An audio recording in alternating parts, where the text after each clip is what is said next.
Hey everybody, Jillian here with a brand new Bible journaling process video. Today I am back in my illustrating Bible and I'm going to be using some of the Beloved Society gals along with the All People, All Nations collection.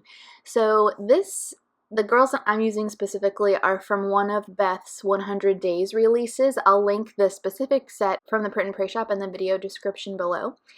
But because I'm using the All People, All Nations collection here in Psalm 133, I thought it would be fun to kind of play paper dolls and change their clothes. So I'm going to use the 12 by 12 scraps that I have here to go ahead and change what some of them are wearing to make them match the rest of the page.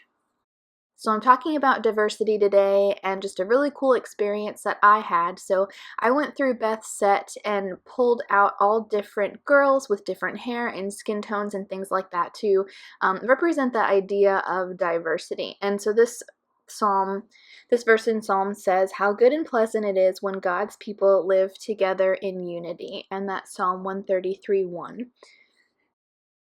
So I'm just showing you here an example of how I'm going to very easily change the shirt of one of these girls. So I just clipped out a piece of patterned paper, drew the neckline on there, so I knew where to cut. This girl had longer hair, and so I cut around her hair and her arm there, and you can kind of see that I tuck the paper underneath it and then trim off any underneath her hair and arm and then trim off any excess.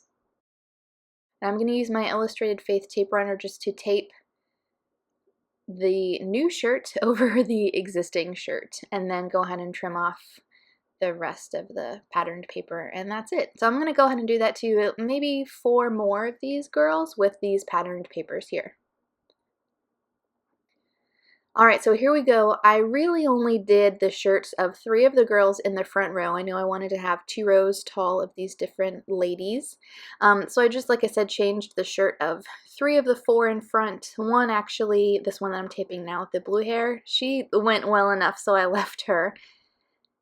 And then I'm just going to glue down their bodies on the bottom portion of the margin and then tuck these gals in behind them up top.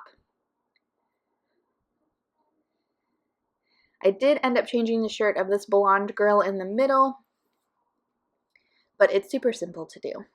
And like I said, it's like a grown-up version of paper dolls. I loved those things when I was a kid.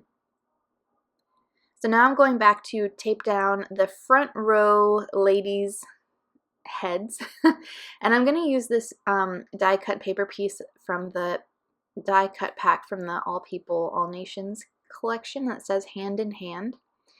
And then I remembered that I wanted to use this tip in. It's so beautiful. I've kind of been holding on to this piece. And I wanted to tuck it in behind the second row of girls there. Fortunately, I was able to peel them up pretty easily and then go ahead and stick it down. So I'm looking here through the paper pieces to see what else I can use. I know I want to do something up in the top right, and I really like this flower, but it's a bit too large. But there's a whole sheet of patterned paper that has similar florals on it. So I'm just going to go ahead and fussy cut some of those florals out and then use those to decorate around my page. Now that I've got a few options cut here, I'm going to go ahead and layer them on the top right, and then I want to use the stamp set that is included with this collection, and I want the title of the page to be United. So I'm going to put the flowers in a way that they frame this stamped word once I get it down.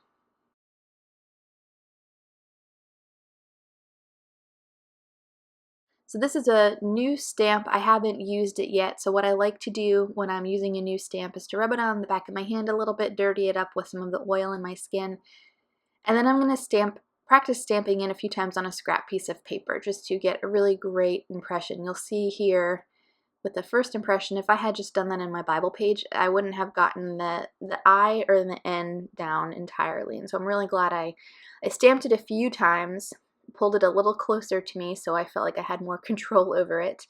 And then because of the coil, and because I'm stamping so close to the coil, I ended up picking up the stamp off the block and moving it as far over to the right as I could so the block wouldn't run into the spiral. So I was so tickled with that stamp impression. It never turns out that well for me. So I'm going to go ahead and start taping or gluing these floral pieces down around it.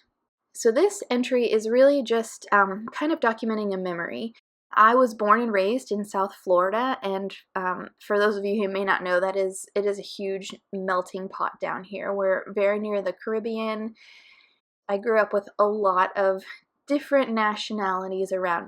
My mom worked down in Miami for over 20 years as I was growing up, and she worked with a predominantly Cuban group of coworkers, and so I grew up loving Cuban pastries and her coworkers that were like family to us, and was just immersed in Spanish early on.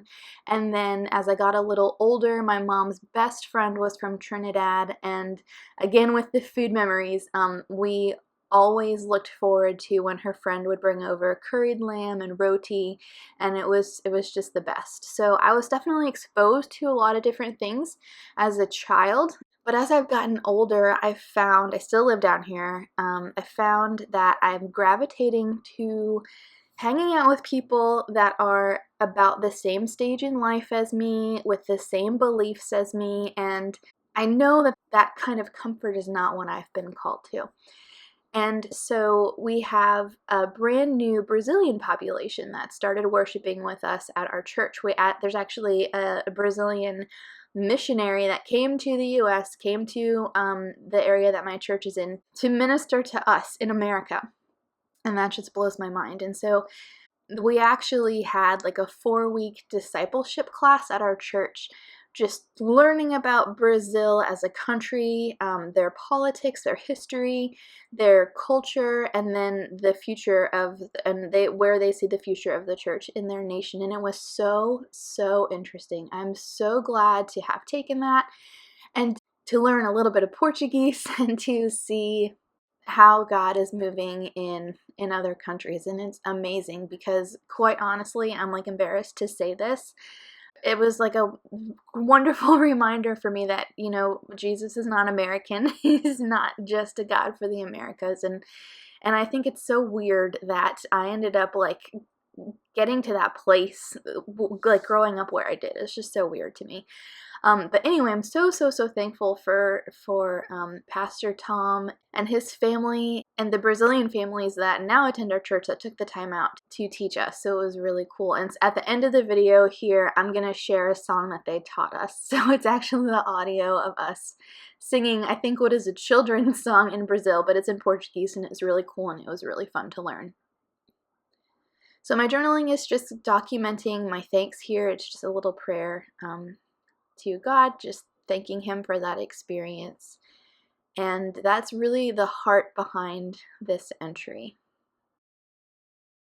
So the very last thing that I do is, instead of using black paint splatters on the page, I'm going to take a pen and just draw some dots around the page and keep it super simple. And I ended up forgetting to put a word fetty or anything on top of that tab, so I'm going to have to go back and do that. But for now, here's a finished look at my page, and I'm going to go ahead and leave you guys with this song that we learned. I hope you have a great rest of your week, and I'll see you soon. Good.